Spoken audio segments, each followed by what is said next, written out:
James O'Brien crossed the line today. He compared me to Lord Haha, who, as a Nazi sympathiser, hung in this country for treason. And the reason why he compared me to him was because I had the audacity to agree with people in New York and Chicago who said that they were scared to come to London because it was more dangerous. Imagine that.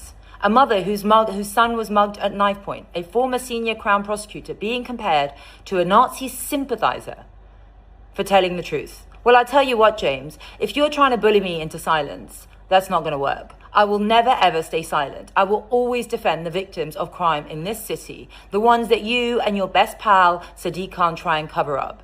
Because Londoners know the truth. They know that we have a knife crime epidemic, a rape epidemic, a robbery epidemic. And the fact that you sit in your ivory tower and pretend it's not happening is an insult to all those victims and all Londoners.